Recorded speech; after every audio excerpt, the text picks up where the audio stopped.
सब रोजा रखो मुसलमानों, सब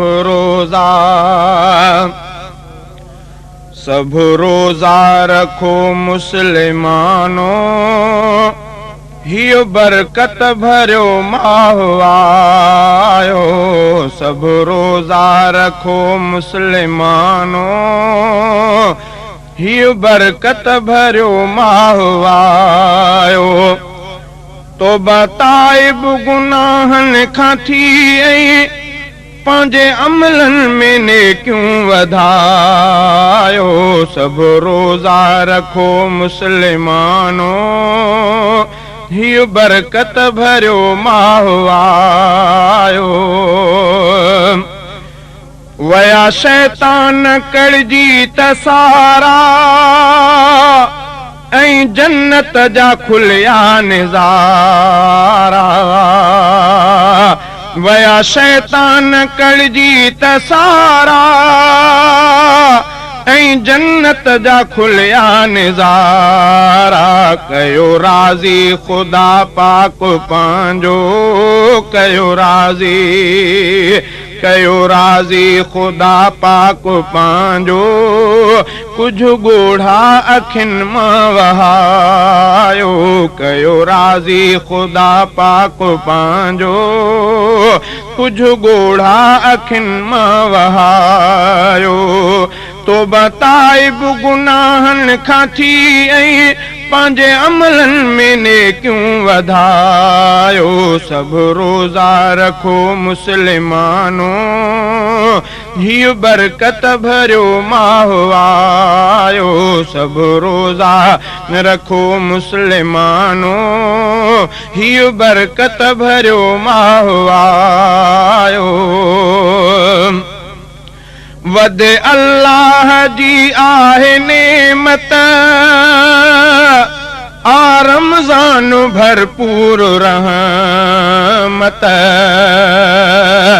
वदे अल्लाह जी आहे नेमत, आ रमज़ान भरपूर रहमत।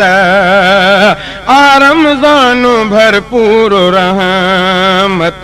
हिते नफ़्सनि निभागनि खे पलियो, हिते नफ़्सनि निभागनि खे पलियो। हुते पोशाक जन्नत जी पायो, हिते नफ़्सनि निभागनि खे पलियो। हुते पोशाक जन्नत जी पायो।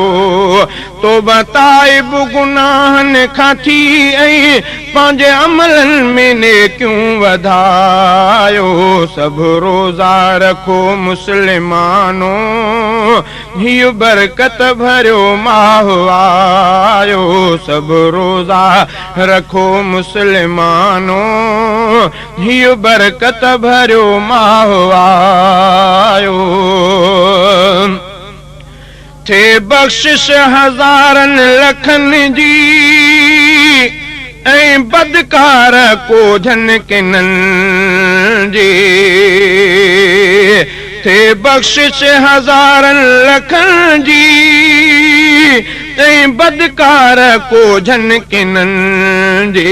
जंहिं मोकियो हथनि मां विञायो, जंहिं मोकियो हथनि मां विञायो। हा तंहिंजे न भागनि भड़ायो। तो बताइब गुनाहनि खां थी ऐं पंहिंजे अमलनि में नेकियूं वधायो। सब रोज़ा रखो मुसलमानों, सब रोज़ा रखो मुसलमानों, हियो बरकत भरियो माह आयो। तो बताइब गुनाहनि खां थी ऐं पंहिंजे अमलनि में नेकियूं वधायो। सब रोज़ा रखो मुसलमानों, हियो बरकत भरियो माह आयो। बेक़दरान एॾा सफ़ा थियो, कुछ रोज़ाए तन जो हया क्यों बेकदरान एॾा सफ़ा थो कुछ रोज़ाए तन जो हया क्यों जो शरई उज़ुररी खाए जो